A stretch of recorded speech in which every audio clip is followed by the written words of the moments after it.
Só não fazer bobagem. Porque eu já vi torcedor do Santos falando o seguinte, olha, pô, seria legal se o Abel colocasse o Felipe Melo no lugar do Danilo, hein? Já pensou que legal que seria? Eu acho que ele não vai fazer isso, não. Eu também acho que Não vai não. fazer isso, não. Eu acho que não. Tudo leva a crer. As declarações do Abel são de que os outros jogadores estão num outro momento físico, inclusive, de tudo, né? Físico, técnico, tudo. E que a importância do Felipe Melo é a importância de grupo. Da diferença que ele pode fazer estando junto, sendo relacionado, estando ali no banco com os caras, na preleção, na concentração, enfim. Tudo que o Abel fala dá a entender que o caminho é esse. Eu, se fosse ele, não arriscaria. Não precisa mexer, não precisa colocar Felipe Melo. Não Se ele precisa nesse for. momento. O O William, time tá andando bem. Aliás, mas se ele. oi, pode falar. Não, não, ele tem que olhar, ele tem que. Porque se ele colocar o Felipe, com todo respeito ao Felipe, né, pelo histórico dele, por aquilo que ele vinha fazendo antes Sim, de sim. sair, mas é o seguinte: se ele lembrar o que ele falou contra o River, pós-jogo contra o River, em que o Palmeiras ganhou de 3-0, ele aí iria contra os princípios dele e contra aquilo que ele falou. Porque quando acabou o jogo, ele falou o seguinte: aqui eu não olho a idade, eu olho o jogador, aquele que está melhor, aquele que vai me dar um retorno que eu espero. Né? E hoje esses meninos não tem como sair do time. Gabriel Menino, Danilo, eu falei ontem no programa e volto a falar aqui, os torcedores palmeirenses podem até me xingar, mas eles sabem do que eu estou falando. Esses meninos, eu acho que eles não permanecem no Brasil durante muito tempo, porque são jogadores em plena evolução, são jogadores com uma qualidade técnica excepcional e são jovens.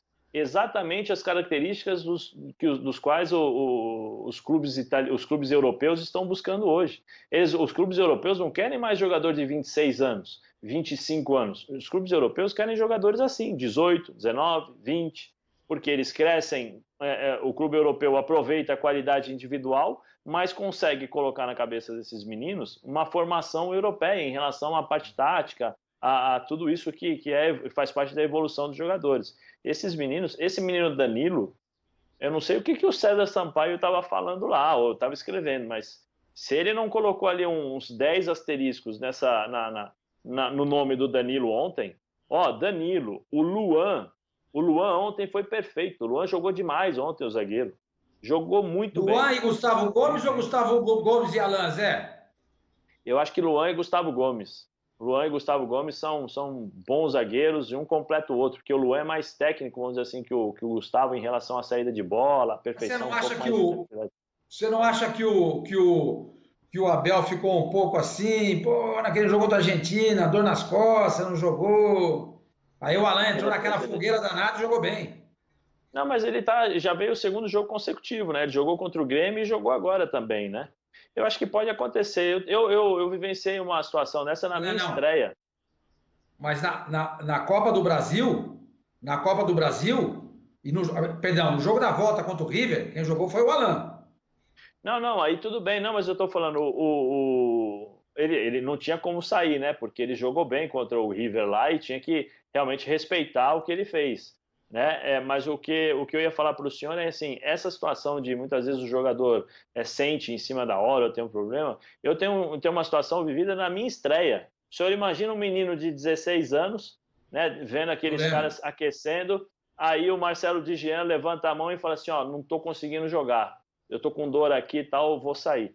Põe outro no meu lugar. Você imagina o que passou na minha cabeça? Eu falei, poxa vida, automaticamente você fala, esse rapaz está com medo, que isso, velho desse jeito, já está barbado e tal, porque a gente cria esse hábito, né? É natural. Mas depois a gente percebe que no dia a dia pode acontecer, porque você tem o acúmulo dos treinamentos, tem o acúmulo, às vezes, da cama, porque você troca de cama. Parece que é besteira isso, mas eu estou dizendo uma coisa que acontece no dia a dia. Por exemplo, você dorme na sua cama, você está acostumado com a sua cama, com o teu colchão, com o teu travesseiro. Você vai para um hotel, a cama às vezes é melhor e você não está acostumado, então você relaxa mais, teu corpo relaxa. Às vezes a cama é ruim. No Santos eu passava dificuldades, porque a gente ficava num hotel ali poxa, na Ana Costa, como é que chama ali do lado do shopping, William? Próximo à praia, eu esqueço sempre o nome. Que é, Tem a o gente Atlântico desce. Hotel ali na esquina. Não, que a gente desce e já dá no shopping, já tem um shoppingzinho do lado. É Ah, do bem. balneário ali, do shopping balneário. O balneário. O colchão, eu deitava no colchão e eu afundava. Muitas e muitas vezes eu dormi no chão. Porque eu tenho problema na coluna, então eu acordava às vezes travado. Então isso acontece, mas eu acho que o Luan ontem foi perfeito, jogou demais. Enfim, o Palmeiras jogou muito bem. Né? Olha, ô Zé, por falar em dormir mal, quem dormiu mal foi o Mancini, certamente, hein? Vamos ouvi-lo. Agora sim. Sormani, tem que fazer um break em 2 minutos. 3, vai, pode ser. Fala aí sobre o Mancini, porque no teu começo do comentário sobre o Palmeiras, falar aquela derrota para o River tá parecendo o discurso do Mancini, né? Foi o acidente de percurso e que você ia mais ou menos por essa linha de raciocínio. Dá para classificar essa chapuletada aí no derby como um acidente de percurso nesse Corinthians do Mancini?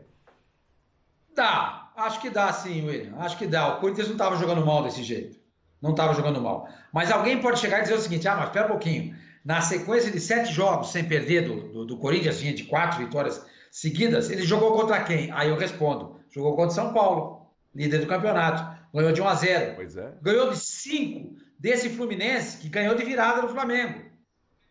Que vem muito bem, é uma das surpresas do Campeonato Brasileiro. Porque muitas vezes a tabela, uma sequência de jogos, você fala, o time não perde a X partidas. Mas você vai olhar, jogou contra quem? Jogou contra times fracos, da parte de baixo da tabela. Mas não foi o caso do Corinthians. Nessa sequência, tem vitórias contra o São Paulo, que era o líder do campeonato, e o Fluminense, que é o 7º colocado da competição. Então eu acho que sim, o Palmeiras jogou muito bem. Eu acho que tem muito mais a ver com a noitada, como disse o Mancini, né? Com a noite inspirada no Palmeiras. E uma noite infeliz, não deu nada certo para o Corinthians. Eu acho que dificilmente aconteceria isso novamente. Eu acho que é um acidente de percurso. Eu vou tratar dessa maneira pelo trabalho que o Mancini vem fazendo. Vamos fazer